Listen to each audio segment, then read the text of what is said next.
We're on for another episode at the Active Physiques podcast. Got two of the lads today, two of the Active Physiques lads. Both had amazing success stories in their own way. So, how are you? That's what I'll start with. I'm excited, man. I'm excited. Yeah, we just finished the ice bath, haven't we? Had a bit of a chill there. Yeah, man. Morning one. That's As it. always. So we'll start with you, Ollie, and then, we'll move to Josh after that. But just tell us a little bit about, the start, how you felt, why you joined Active Physiques, what was life like beforehand, and then we can slowly progress into what it's actually like now and how it's benefited you. So, before joining Active Physiques, I was a footballer, had a scholarship, and ended up throwing that away due to getting into drugs and head falling off, basically. I was in a bad mental space. Yeah. And then since quitting football, started to get into the gym, started finding my love to being obviously in the gym. Yeah.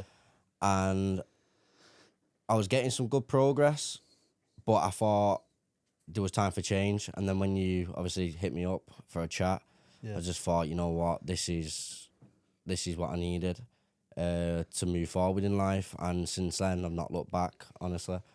Yeah, really it's mad. I remember the first call. Obviously, I remember it was both, but Yeah. remember your first call because you was totally different then in terms of like confidence. I know one of your biggest things, what you said to me, is you want to build your confidence. Yeah. And your structure. But in terms of, going through drugs and all that, what sort of drugs was you having? It was mostly weed. I feel like being on the weed daily, smoking daily for around 5 years, I was just in a bit of a victim mindset. And I was always telling myself, it's just weed, it's minor, but it wasn't, end of the day. And I'm 36 days sober now.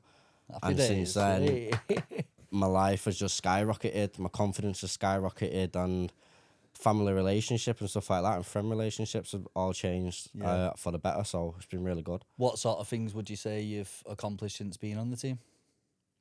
I'd definitely say start my own online coaching business. I don't think I would have had the confidence or the guidance to start that.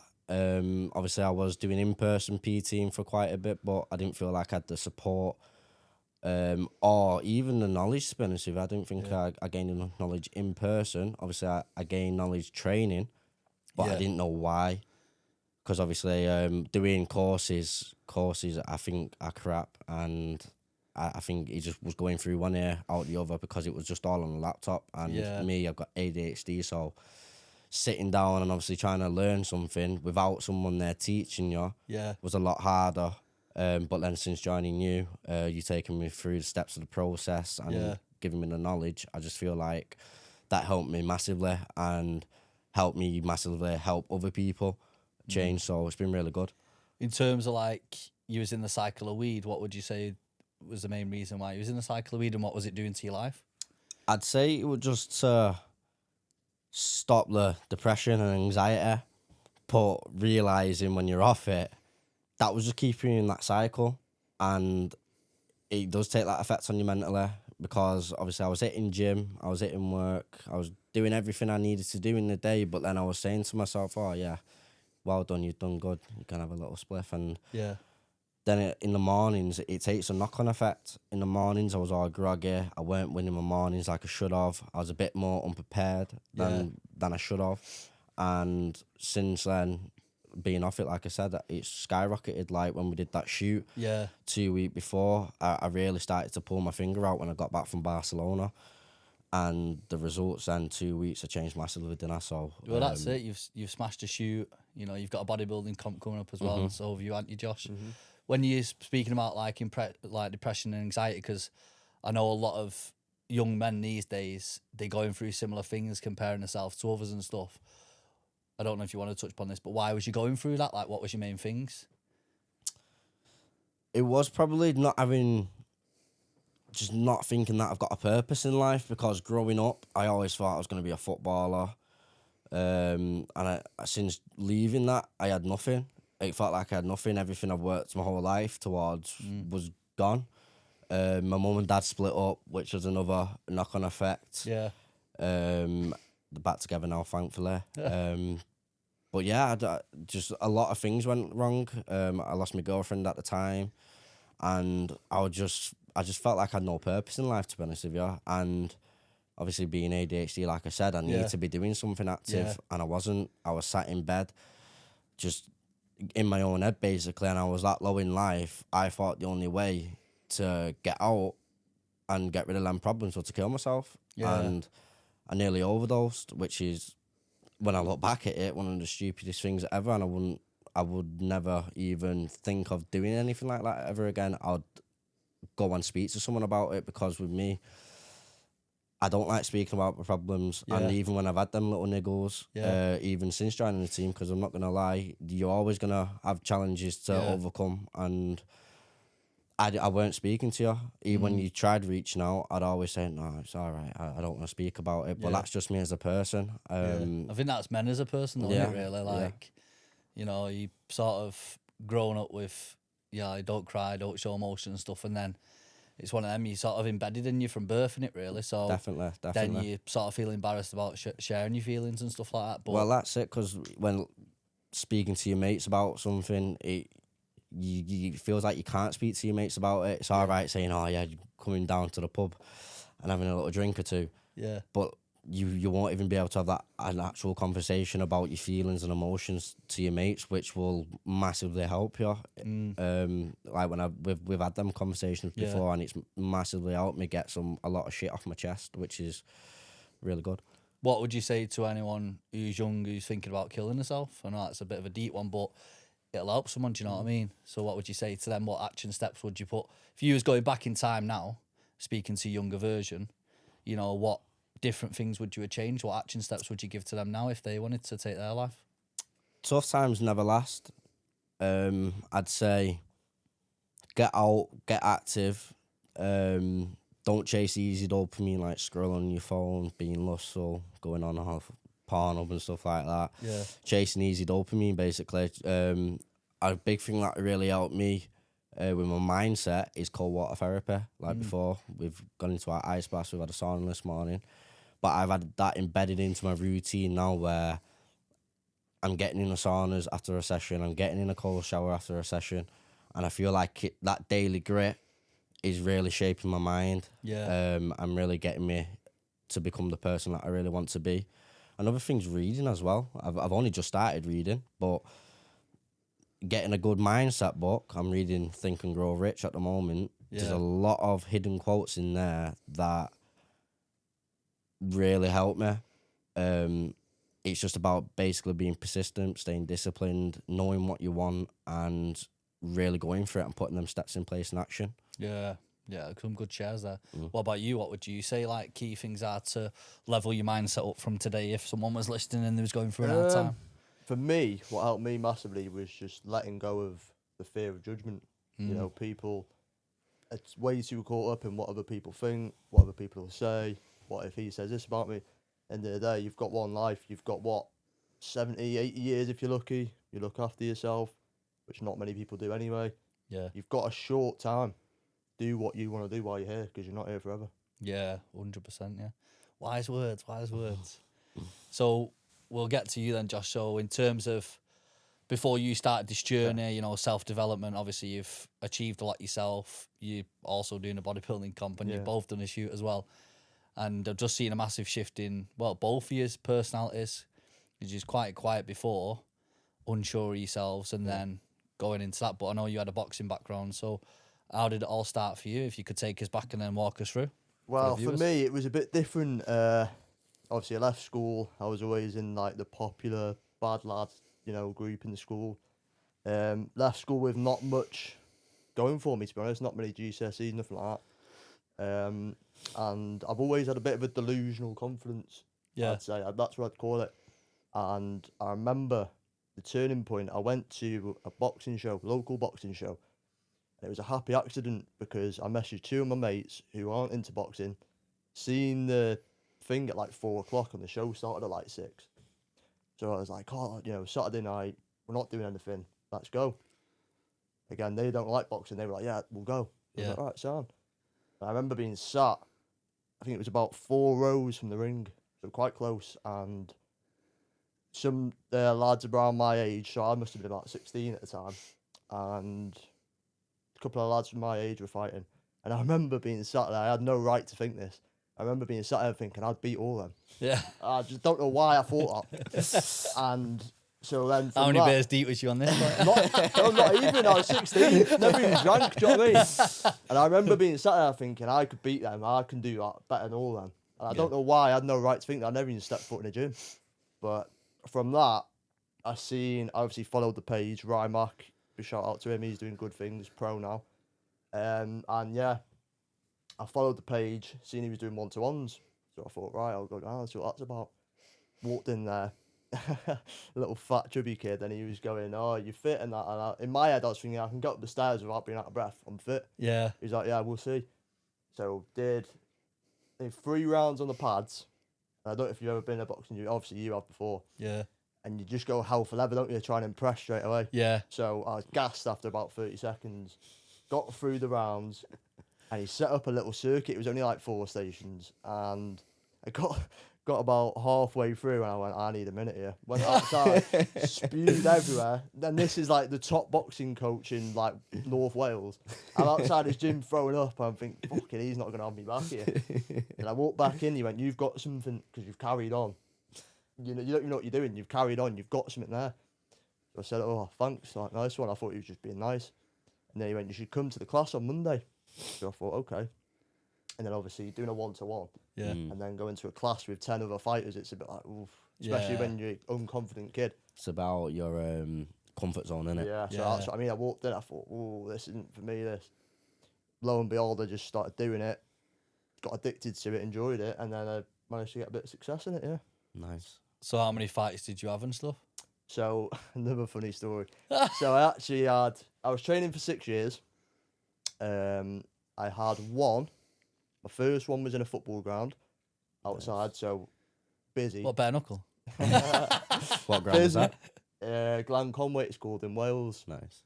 Big open football pitch, big gazebo over it. There must have been about 500-600 people there. Yeah. For your first fight when you just turned 18, whoa. Wow. And I thought it was a joke. I thought this boxing game was easy. I was still on the piss the week before. Yeah. I had the fight of my life, scraped through, got the win, and then thought I was the boy then. I was like, yeah, Sam. I had Creamfields the next week, so they're going around, yeah, I've just won a fight, me. Yeah. It's just, I literally, Belt on your On the back foot. The shadow boxing in a club and that. literally went on a 2-year bender Wow. after that, from that one win. And Rye was always on me, get back in the gym, you're wasting. And at that point, if it was now, I'd be totally different. And I probably could have gone far. But obviously, when you're that age, you haven't got the experience, you haven't got the mindset for it. So Yeah. he was on to me and on to me and on to me. Probably missed about 4 or 5 shows in that space that I could have fought on. So I said, yeah, do you know what? Right, sound, we'll do it, we'll go again. And then he said, right, okay, put you all into this and we'll see what happens. So I was like, I will. And it got set up. It was meant to be me and another lad, same age. He obviously boxed amateur. It was quite a big fight, same age, know the same people. It was going to be a big fight. Never ended up happening. And I remember the week before, I was training like I'd never trained before because I had that motivation of I can't lose to him. Yeah. You know what I mean? So about a week before, I remember being on the bag and I was just going through the motions really. And he knew how to work me. He knew how to Get into sort your of mind. like you, do you know what I mean? Yeah. And he came behind me and went, he's pulled out. And then I threw like a 6-punch as hard as I could. And I was fuming. I looked at him and he looked at me and just walked away. He knew. He clicked with me, do you know what I mean? So I remember speaking to him after and he said, don't worry, he's pulled out, but we've got a replacement. I said, okay, who is it? He went, don't matter who it is. And I remember I found out after the fight, he was 5 kilo heavier than me. Wow. Yeah. No. And I seen him when we were doing the medicals in the morning, obviously, at the show. And I walked past him. He was with a couple of lads I knew from another gym. Shout out to him, he was a great lad. And I walked past him, and I shook their hands, and I seen it in his eyes. It sounds mad. I seen it in his eyes, and I went back. My mate was in the corner with me, and I went to him, I'm going to knock him out. Yeah. And he went, what do you mean? I'd never stopped anyone at that point, even Yeah. sparring, nothing. I weren't a big puncher. I was a boxer, do you know what I mean? And I went to him, yeah, I'm going to stop him. And he said, all right. And I went, no, watch, I'll stop him. And then, second round, I was just boxing, caught me with a shot, and something just switched, and I just stopped him. Broke his nose, yeah. I don't even remember it. I just unleashed everything I had, and I just stopped him, yeah.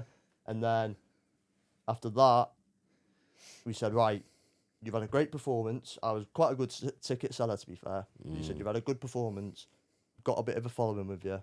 We're going to do it again. That same lad, the one I was meant to fight, main event, big show, going to fight for the area title. I thought, wow, that's third fight fighting for a belt. So I was like, wow, okay, well, yeah. So again, same thing, trained my ass off. Week before, pulled out again. So I was like, right. So I really didn't want it with you, didn't I? So I sat down with Ryan, and he said, right, look, don't take this the wrong way. He's pulled out again. And I said to him, I don't even want to fight then. Because in my head, I was thinking, you know, this has been building up. He said he'd beat me. I said I'd beat him. Let's do it. And he pulled out again. So I said, I can't even be arsed. Like, just pull me. And he went, no, you've sold. I think I sold about 60 tickets at the time. Which, nice. Do you get paid for it or? Commission on the tickets, but you know, for a young lad to be selling 60 tickets, good, that is big, really good. Yeah. Third fight, so I was like, yeah, suppose. I sort of came off the rails for that week. I was eating whatever I wanted. In my head, I was pulling out. So he said, no, right, you're gonna stick in it. We're gonna box for an area title. We're gonna box an ex-England international amateur. Because he basically knew that to get me fired up, I needed a challenge. Yeah. You know what I mean? So he said, right, we're going to box him. And I thought, fucking hell, I can't afford to be eating whatever I want and shit now. I need to like, switch on. So I said, all right, Sam. He said, and don't take this the wrong way, but I'm not going to be there. So I said, how's that going to work then? Obviously, this was my only boxing coach. Yeah. This was who I trusted through the whole thing. He said, yeah, I'm not going to be there. I'm going to be in Thailand. So I thought, wow, what am I meant to do? So he said, well, don't worry. Obviously, Oshan. He said, he's going to corner you. I said, all right, okay, we'll see what happens. Got in there, and yeah, over 4 rounds, outboxed an England international, won the area title. That's sick. Yeah, I did all right. And then I actually ended up pulling my tendon in my hand still now, and it just sort of all came apart. I ended up retiring because I couldn't even punch pads. It'd send like shockwaves through my whole arm. You still get that now, or? Yeah, if I properly do pad work and bag work and stuff, I can't feel my fingers when That's it's mad, that. yeah. So I ended up retiring. Left a lot of potential on the table. A bit like you, sort of went down the route of the weed and stuff. Yeah. And in my mind, you know, it was a bit different to you. But in my mind, I was thinking, well, I'm not going out on the weekend. I'm not hitting the bag. I'm not drinking. It's harmless, do you know what I mean? Yeah. Obviously not. And yeah, when you do it every day and it gets to that point, it becomes, it's not harmless, it's an addiction at the end of the day. Yeah. And yeah, it sort of just took over. And then I used to box at 70 kilo and I ballooned up to about 85. And that was just me. Because in my head, I thought, I've got a full-time job. I've got all the spare time in the world because I'm not boxing now. I've got all the time in the world. I've got a full-time job, money coming in. Is that not what life's about? And I just had no ambition, no reason that was the to weed? do anything. I think it was a mix of that and, like I say, not having a reason really. You're both very similar. What am I It's good doing? You days, know what I mean? I'm not boxing now. I just work all the time and that's that. I come home and laze about basically. And obviously you messaged me.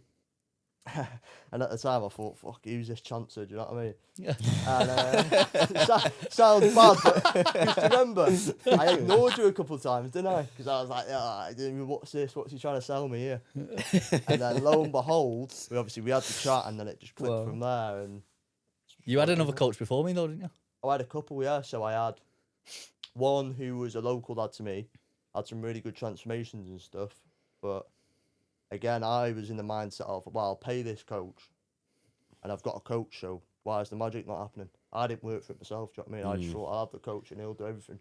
And it'll just be, but it doesn't It's work one of like them, that. though, with a coach, it's like, you have to get on with them and they have to understand you and connect with you. Yeah, Definitely. Because anyone really, you know, if you've got the blueprint, you can be a basic coach, but it's having the people skills and just liking each other. Well, that's getting it. on. Like, obviously, with me starting my own online coaching, I'd say all my clients are pretty good mates now. Yeah. And I feel like that's the relationship you have to have with your clients for them to actually move forward. Yeah. Instead of just taking the money, basically, and letting them run with it. Yeah. But yeah, having that good relationship and a solid foundation with your clients is what's really going to excel them. Yeah, it is. It's mutual sort of energy. Mm-hmm. If one of the energies are down, Yeah. like gotta there's pick a lot 'em of back coaches out there who go through the motions with the clients who do take the money. Like, well, no offense, but every single probably most pure gym PTs, they don't look like they train. They're out of shape, and they just take your money off people. They charge you obviously a low price to take money off people, and you know that's just how It's it a is. profession it, to them yeah. at the end of the day, isn't it? Yeah. There's It's no, just like there's no I care, always is there? use the example like you get someone who works at Tesco's who's just there for a job. They don't actually like the That's job, it, but they're just there. And you get a manager who does care about the job, and that's why they're on different things. Yeah. Yeah. There's loads of I've been in loads of jobs where people are just there for the money. They slagging the job off on the way to work. They're slagging the other colleagues off when they're in work, like my dad pretty much, and then they slagging everyone off when they come back out of work. So it's like That's it. you're just doing something what you don't enjoy, and that's the same with coaching. You know, sometimes there's coaches out there who do it through desperation, just for money. Yeah. That sends you into a negative mindset as well. Like the place I was working before, where I work now, everyone was so negative. All Yeah. day. I can't be asked. Why am it? I think, well, why are you here then? Yeah, I mean, Yeah. you're here for money, and that's what clicked for me. I thought, I don't need to be here, Yeah. surrounded by all these people who've got nothing going on. Yeah. No offense to them, and they're just moaning. I thought, nah, and I got out. Obviously, where I work now, with amazing people Yeah. who love what they do, and it's different. It's your environment at the end of the day. It's 100%. everything. it's funny because on my first job, I used to work as an engineer building ambulances, and obviously there was people there who worked for like 45, 50 years, and they're telling me like, you know, I don't like this job. I said, quit then. Yeah. It's like with his proper straight face, like, nah. I was like, nah, just go and quit them. So basically, you went through boxing, and then obviously got in touch and all that. What's your mindset shift compared to then to now? What would you say the biggest changes? I'd say probably switching that delusional confidence to thinking that basically like I didn't deserve it, but I could do it, to now thinking I'm working hard, I deserve everything I'm getting. Do you know what I mean? I'm doing it for a reason, and it's not a coincidence. Do you know what I mean? It's if you put the steps in place, you'll get the results. Whatever you're doing, like job, gym, whatever it is, if you work hard enough for it, you will get the results. Definitely. That's just the way it goes. Definitely. What would you say the biggest thing is? What's helped shift your mindset? Like if you was teaching someone else and you told them to do something like one thing or maybe three things, what you've implemented yourself, what's helped for you the most, what would you say they are? Like I said before, you know, you're in control of your life. Doesn't matter the external things, what people say, whatever. Forget that. You're on your journey. Secondly, I'd probably say you have to believe in yourself. Like you have to, because again, if you're sat there thinking, "Oh, I don't know about this. Is this for me? Do I deserve this?" It's not going to happen. Yeah. You've got to believe that it's meant for you and you're going to do it. It's all right saying, "Oh yeah, well, I'm going to be a millionaire next week." How? Definitely. Do you know what I mean? Why have you said that? Because you just want to be. You need to actually have the want and desire to go and do it. Another thing, I feel like you have to be delusional.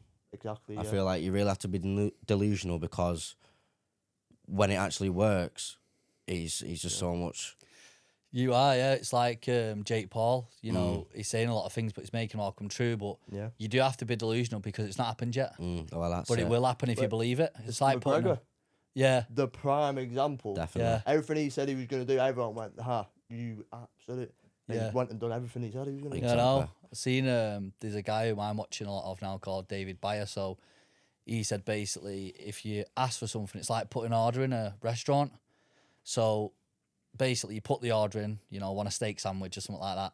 The waitress goes, yeah, no worries, I'm just going to go to the kitchen and get your order. So each 10 steps she takes, you say, where's my order? So that's like your mind. Say if you say, I want to be a millionaire, when's it coming? Each time you say, when's it coming, you're putting a stop to that order from being Pushing it basically out, delivered. yeah. So you're stopping the process from happening. You just have to put the order out and know you're getting it. And There's focus no on what like, you can do, and it'll come when it's ready to come. yeah, That's and it. there's It'll come always at the right time and a place for it. yeah, that's it. And there's always certain touch points what you can do with yourself if you're ever doing anything in life. And because you can always hear the voice in your head, unless you're talking. I can't hear a voice in my head now because I'm talking. Yeah. The one thing what you can do is you can never speak positive and think negative at the same time. But if you are doing something, maybe gaining a new client or doing something what you never done before, or driving to a photo shoot to do it. If you have a touch point with yourself and just analyze your thoughts, if you're thinking negative about that on the way there, you're not going to have a great experience. It is going to affect your mood. Like me with a live event. Yeah. Before I get on the stage, if I'm having the negative thoughts, doubt and all that, which we all do, I'll need to do different things to get me back in that good state, like speaking out loud. Can I just touch on that? When you were saying about the subconscious mind, we had a chat before when I was on about my bad anxiety, when obviously I first started working with you. And I felt like no one else had that voice in their head. But you know what I mean? That negativity, like that negative voice in your head. But then being able to learn and control that subconscious mind into positive thinking and to thinking about positive outcomes all the time, like manifesting, learning about the law of attraction, just stuff like that. I feel like that's what really put the steps in place. In January, I had 3 clients to my name, and I was treating online coaching like it was a side hustle. And then when I really started tapping into my mind and really leveling up my mind and controlling that subconscious mind and manifesting, I've ended up getting 13 clients now in the space of a month. Yeah, that's and amazing. It's like, wow. That's it. You can't have a plan B. If you've got a plan B for anything what you do in life, you're telling yourself you're going to fail. Like my mum said the other day, a couple of days ago, she's like, "Oh, I need to get some things to fall back." And I said, "Fall back on? There's nothing. It's not going to fail. It's not going I to can know where fail. I'm going. There's no failure around it. Well, Do you know that's what I mean? So, just obviously, everyone's thoughts are determined by their upbringing most of the time, and that's why when you was on about negative thoughts, most of them are based on past experiences. Yeah, definitely. You know, you said you had a lot of sort of stressful things in your life, you know, missus breaking up from you know, failing basically at football. You probably thought it was a failure, do you know what I mean? So that's basically embedded into you. You've told yourself that's true. Whatever you tell yourself's true, it's going to be true, do you know what I mean? Definitely. And I've learned now how to convert that negative energy into positive. Like before Christmas, another breaking up with another bird. Yeah. And I was in a bad state of mind. I ended up getting called broke. I got called I wasn't a man. Yeah. Got called all these names under the sun. Yeah. Even though I really did care about this girl and my intentions were actually good with her. Yeah. I still got absolutely slagged off, fucked off. And I was in a really negative mindset. And that's why obviously starting my business in December, it was a big blow straight away. Yeah. And that's why I hit that not placebo. That's why I hit that, it's like I hit a brick wall. I couldn't move forward. Yeah. I just felt like I couldn't move forward. And I just felt like the whole world was just crashing.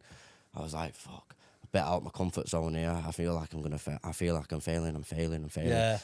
But then when I got out that mindset and I convert that negative energy into positive energy, that's what really moved me forward. And that's obviously now my wages significantly increased. Yeah. And it was one of them. It's don't believe what people say about you. That's a big thing, because when she said all that negative things about me, I believed it. I think I've just found out your biggest trigger.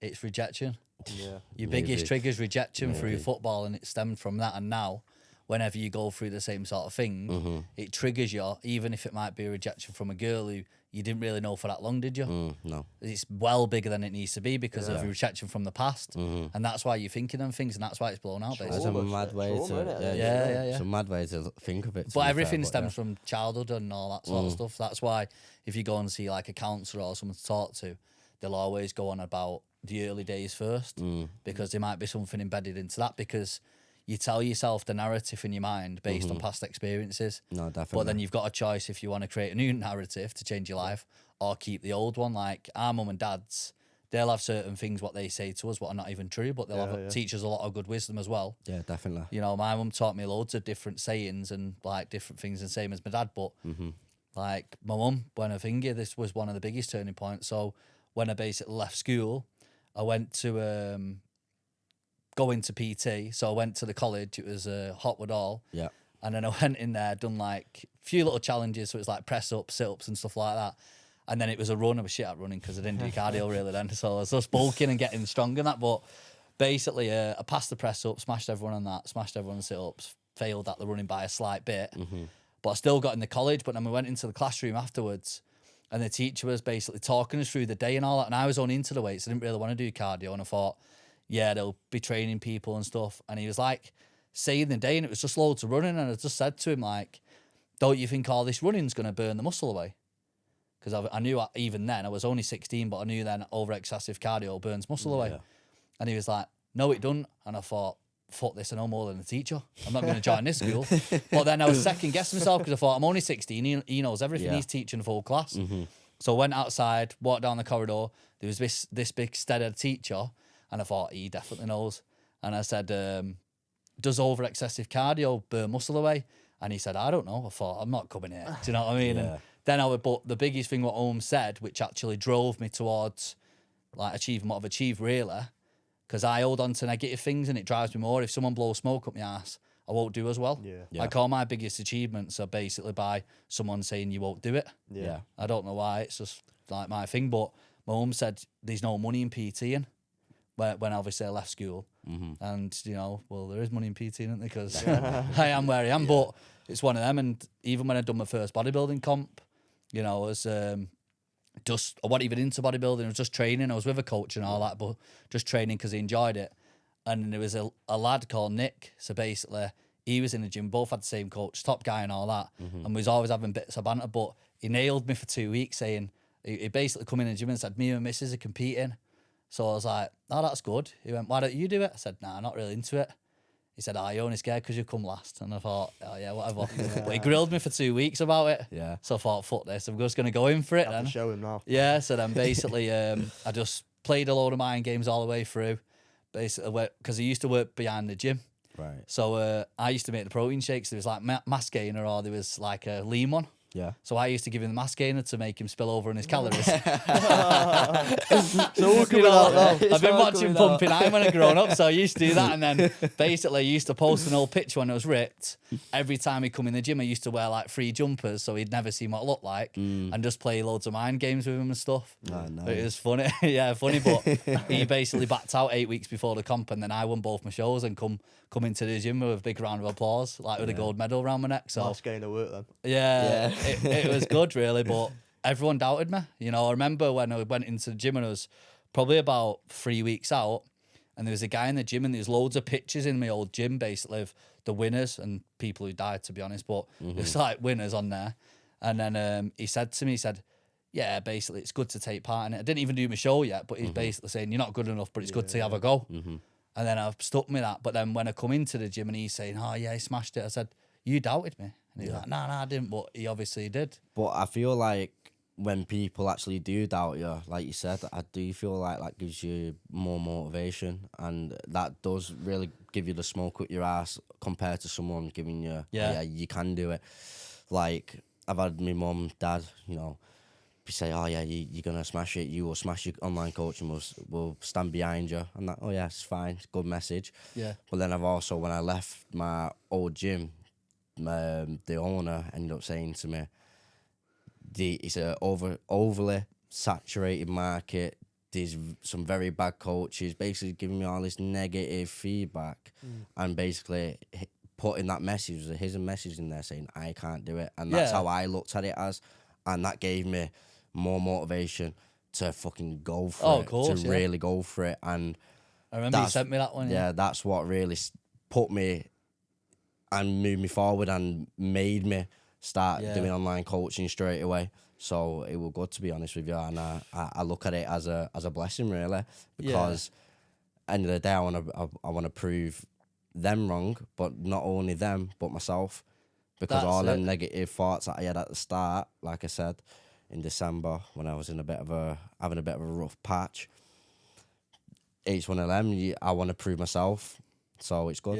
Yeah, it is 100%. But that's an easy thing to say for someone to say oversaturated, because everything is. Everything is. There's a million different things. I feel like people say that because 8 billion people in the world. Yeah, people say it a lot though, because they're scared for someone else to get on it. Yeah. The one thing that really stuck with me, if he thinks I couldn't do online coaching, then how do you think I could do in-person coaching? Yeah. Because it's the same bracket, but just different, just a little bit different. One's online, one's in person. So If it's oversaturated online, it's oversaturated in well, person, that's innit? it. Do you know what I That mean? is But exactly that. the positive for what he had was you was working for him and you was earning him money. So Well, that's it. it's not oversaturated then, is it? No, You know, it's it's happy not. days. You're the winner. That's it. That is literally it. That's all it is, isn't it? Yeah, man. Is it? Did you have a couple of questions what you put on your story, or Are we allowed to get the phones out? you can get the phone out? Yeah, it gets chopped up anyway. But all right, it'll just run natural. But there's a few questions, isn't there? Bit of a nicotine break. Everyone always has them for work and stuff. Do you know, like I love them, me honestly. It's now I've been smoke free. I've just been on the snos. To be fair, they're probably a lot more high in nicotine than actual e-cigs, but I feel like it's a lot better because I'm not smoking. Just one tip whilst you try not to look up at the screen when you're talking. You've not been. Today. I've not done it yet. I've done it a few Because it times. looks really odd. Yeah. When you go like that. I know it's really tempting. Mm-hmm. I just thought I'd know what else you do. Sound. No, it's not. It's not. It's just when you watch it, you can tell it's the one. Yeah. That'll give you a So there's 4. There's 2 for all of us, and then there's 2 for me. So the first one, who's winning? Greedy Grandad, Big Chris, or Taz? What we saying? Oh, so It's an hard on that, to be fair. So if Yeah. people don't know, in our group chat, there's James, Chris, and Terry, and they're all competing on the same show, yeah. and they've all got a bit of a rivalry, and they're all giving each other a bit of banter who's going to win. So what we saying? And by the way, they're all hotheads. Yeah, they're all. They're all up yeah. their own ass. In a good way, in a good way, in Yeah. a good way. So this is what makes it more It's intense, exciting, it's an and it's intense what makes question. it more, like you said, intense. Yeah. So, You It's start, a you hard start one, Clint. I'll You're the start. hard coach. one, So man. I think it's a hard one. Tez is more men's physique. Hmm. I'd put Chris as more of a bodybuilder Yeah. because he's got a more balanced physique, like with the legs and the chest and the traps, and Mm-hmm. he's overall got a lot of developed parts. And then Greedy Grandad, I've seen him pretty much stage ready, so Yeah. I've seen him look the best out of all 3 of them so far in terms of complete physique. Mm-hmm. But I've seen Tez photo shoot ready, looking great as well. I've not seen Chris look photo shoot ready yet. But then you can't. So, right, but I can look at him now, and if there was all on a bulk, I'll say Chris has got some good developed parts there as a balanced one. Mm-hmm. for me, I can't write Chris off because he's a machine and he's a Terminator. He's training 8 weeks after a broken pelvis or whatever it was. Do you know what I mean? So you can't count him out. He couldn't walk at the shoot, That's could he? it, And now yeah. he's turned training, up- doing legs. I'm like, Turned up, wow. hitting most muscular and everything, didn't he? Yeah. Yeah. I just look. I like them all. Like Yeah, know, they're all top yeah. guys. So I think it'll be a close one, and it'll be an enjoyable one, definitely. Yeah, that's the biggest part in it. I'd have to probably go. I'm probably gonna go James. Yeah, 'Cause like you say, we've seen the level he can get to. because So, it's yeah. getting to that level. Yeah, that's what You I know, mean. it is actually getting that finishing look, and it's one of them. It's an hard one, but out the fastest transformation, Tez was the fastest. yeah. Tez was the fastest transformation. And he's looking incredible. He as well. got Well, all of them he are. transformed fully in 8 weeks, and I used to go gym for ages at JD gyms in Berwick, and he never ever changed, and he didn't. He's been training for like 20 plus years, and he never changed shape. I've not seen him for 20 plus years. I didn't know him for that long, but like he's never changed shape. And then it was funny because he actually thought he was better than he was. Yeah. Until he got in good shape, but that's how you do. Don't when Well, you're out of that's shape, it. you think I'm not that bad, but then when you look at a picture, you think, fucking hell. Well, that's shit. where, like I said before, you have to be delusional in your own head because you have to think There's what you delusional, want. but there's in denial. Yeah. Well, yeah, but that's like knowing what you want, and that's where you're gonna work towards. That's your goal. Yeah. Be delusional about it. Obviously, make sure it's achievable, but be delusional about it. Yeah. And tell yourself every day, program your mind, brainwash yourself, saying I can do this, I Yeah. can do this, and remind yourself every single day. Get rid of all that self-doubt and really change it to positivity, and that's what's gonna attract that goal towards you. Yeah, it It's is. like I said on that video I posted about being delusional. Yeah. I think it was, I can't remember the exact number, but it was something like 1,000,000,000 to 1 chance of even being born. Do you know what I mean? Even being put on the planet. So I knew it was one of a kind. Now it's solidified that. So who's to say that, you've literally got more chance of winning the lottery 10 times over in one lifetime? That's Even being mental. bald. Mad. So who's to say you can't go and do anything else with lower odds? Do you know what I mean? Oh, It's- definitely. That's No. given me more of a boost because I've been signing up to those car deals, you know what I mean? Where Yeah. lottery things. Win the lottery, win the Go lottery. to EI tomorrow at my door. Oh, Radio one, give me the He's cash. this bloody drug dealer. He's not even done it proper him, and then you look at him and it's Ollie just driving. Yes. Oh, sick. So another one for everyone. If you could change one thing in the world, like about the world, what would it be? Negative people. Yeah. Yeah. That's why I do my job, basically, because I want to change one life at a time. I want to change as many lives as possible in the world. So it's a better place, you know, because happiness, it's a mindset in it, happiness. definitely. But it's one of them, if you can change. That's why I'm doing live events, you know, on the 22nd of February. If you don't know, now you know. But that's why I do them, because, and it's for free as well, because it's all about giving back. It's not free for me, like I say, on the last podcast, but it's one of them, I get a good satisfaction from it, because it changes a lot of people in one go, like impacts, and people who don't even know me, they come in. So it just spreads the word about active physiques as well. definitely. So that's basically Definitely, I've the got one a few thing clients coming and we're all gassed to be there. Yeah, so that'll be it'll good. It'll be good. What would you change then? Oh, it's an hard one, but Well, you can't by the sounds of it. yeah. To be honest with you, I'd probably just say like school systems. Yeah, That's a good one. that's That's a good one. I feel like they don't teach young people how to go out into the world. I feel like they just program you to sit down, shut up, take your wage. It's all about the curriculum. You know and what I all that, mean? innit? I feel like there should be more financial advice in schools. There should be bit more active in schools, and be lessons about what you want in life Yeah. instead of just going through school, high school, college, university, and then not knowing what you want to do. Personally, I've never even been college. I me, think so it's one like, thing now that you're on school is what should be banned is people who skip PE.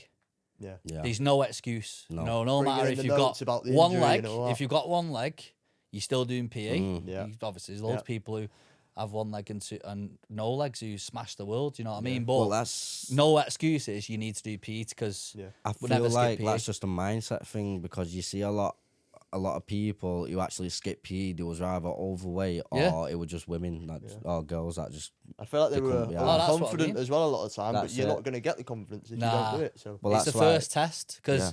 if you think about it, obviously I wasn't in the schools back in the day, but life was a lot more stricter. You know, I grew up having a slipper and that me. Yeah. You can't even hit your kid now. yeah. No. So it's a lot more stricter, but it helped a lot more because you got pushed into situations what you were scared to do, but you 100% did want to do.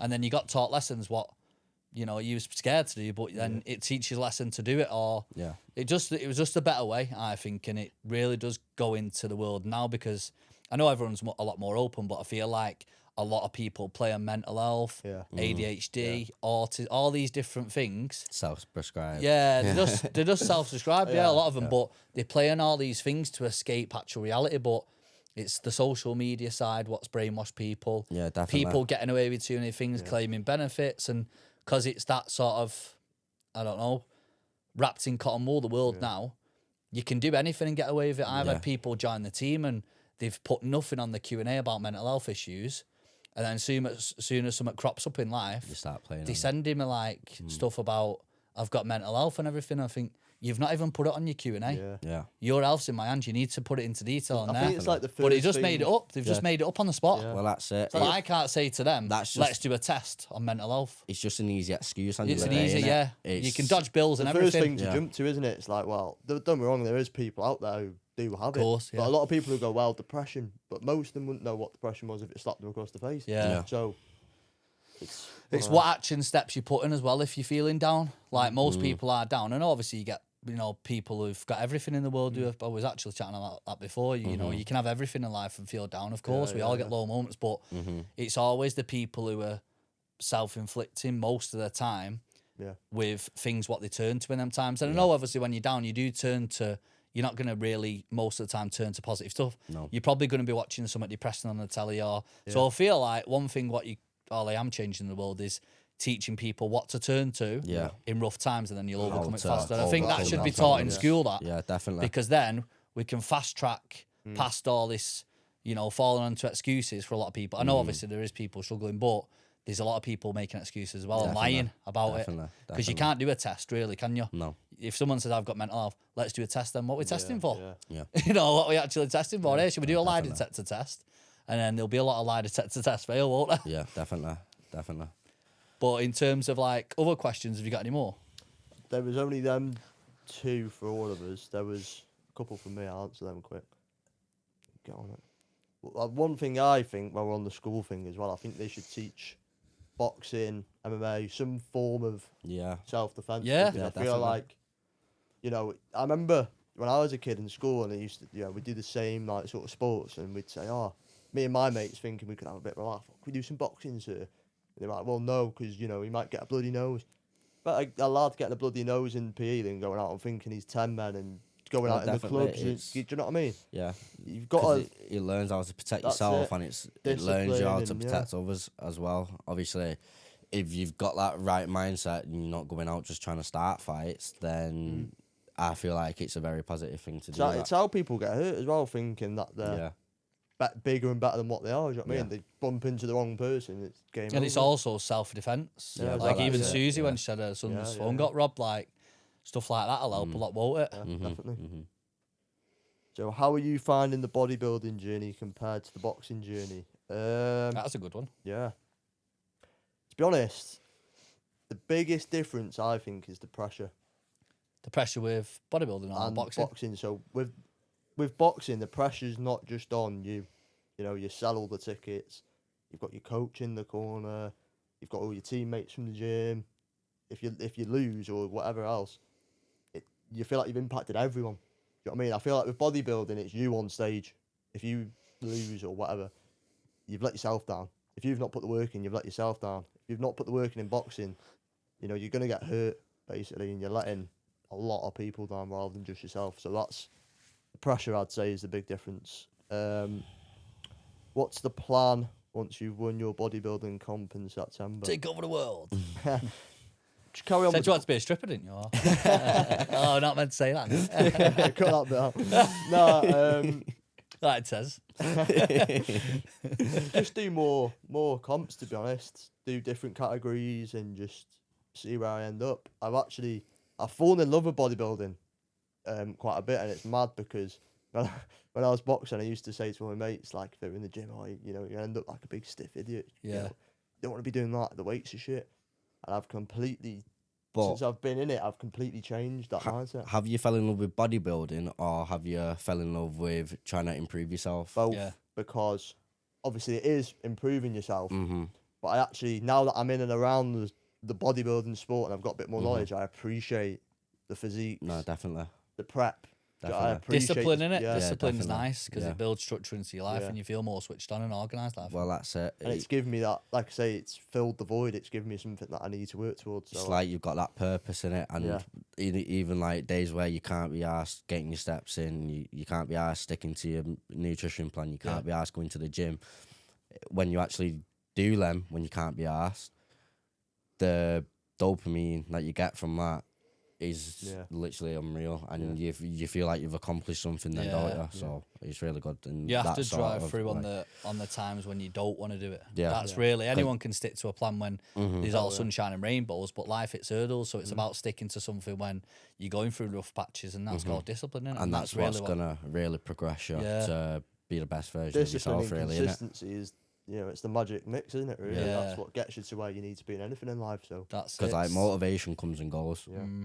but discipline is the thing that actually sticks, and you implement that, then you're gonna be winning if Definitely. you've got the right structure. Anyways, so yeah.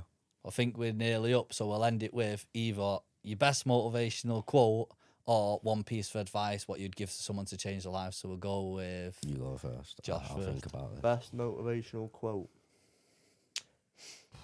Going on my phone. I've got 2. So I've got one, my favourite quote tattooed. Let your days start and end with a dream. So Nice. when you wake up every morning, you know, what is your dream? What is your goal? What is your why?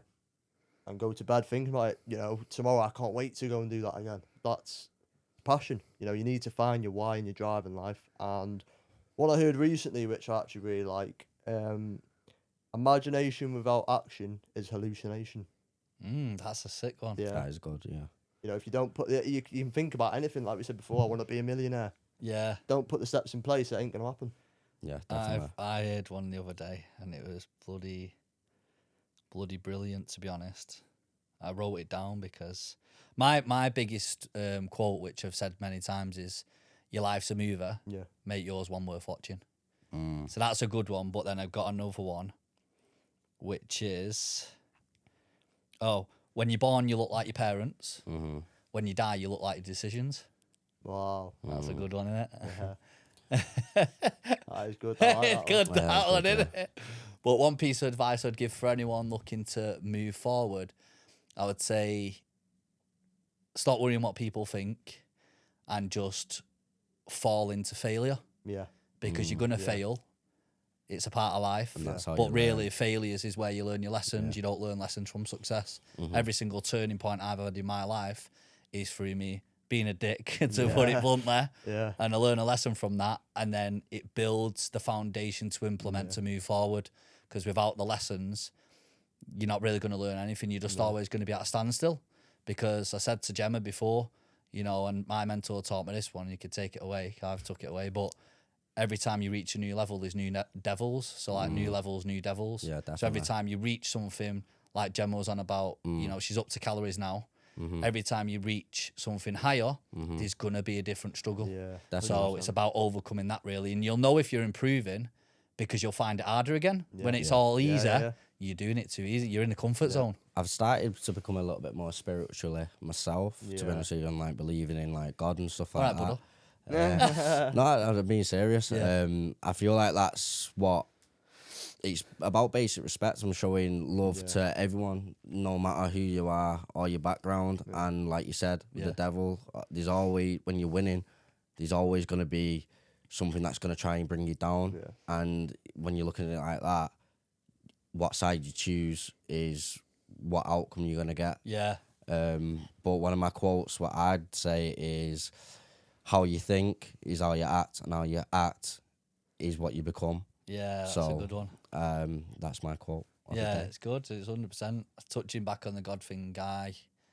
Don't know if I believe in like the Bible and stuff, but I think God's in us. Yeah. Yeah. I think God's your mindset. Yeah, Because obviously definitely. did say in the Bible, God's in us all, didn't it? So basically, I think you are God and you dictate how your life goes. So I could say I'm kind of 50-50, but I feel like the Bible's made up by basically Christianity. Yeah. Christians have probably, you know, had some narrative towards that. It might be true, do you know what I mean? But then, you know, there's loads of different stories from every single religion, but they've all got things in common, haven't they? Well, There's- they're all, send a it's message, all, innit? There is a lot of- It's all the same message, but Yeah. different. But there's a lot of truth in it, though. Yeah. with- And there's a lot of truth going from the Bible into the law of attraction yeah. books. And Well, this is what I was manifestation. going to touch on with that positive energy, like you were saying, is out there. Some people might look at that as God. Yeah, and yeah, that's yeah. the way I've looked at it as. Yeah, yeah. Yeah. Yeah. I feel like if there's some higher power out there, and if you're being respectable, being disciplined, Yeah. and knowing what you want, and really just being God's soldier, Yeah. then that's when you start getting gifted. And I feel like since I started being a lot more spiritually and Yeah, more in that's touch it. with myself, that's when my life started Yeah. to really I improve. think that's, you know, as long as you're grateful, you work hard, Yeah. you're humble, you're Yeah. nice to people. I think you're only ever gonna get Well, good that's things it. back. Do you know what I mean? that's it. So, And that's that positive energy that you think of, and that's the way I look at it as now. Yeah. And I'm going to start really trying to look into it more because I'm really intrigued about it, and Yeah. I'm still trying to find myself, to be honest with you. We all are. You know, you're always and on the journey. no matter what age you are, and I'm just glad that I've noticed it when I'm young. So Yeah, that's it. Yeah. it's a good little eye opener, and there's always ways to improve yourself, and that's my revision, and that's what I'm going to be working on myself, so I can help other people. Because if you don't love yourself, then how are you gonna love other people? Yeah, And how are you you have gonna to help be. other people? You have to be complete first. But that was the first podcast with you both. Yeah, man. enjoyed Thanks it. for turning up.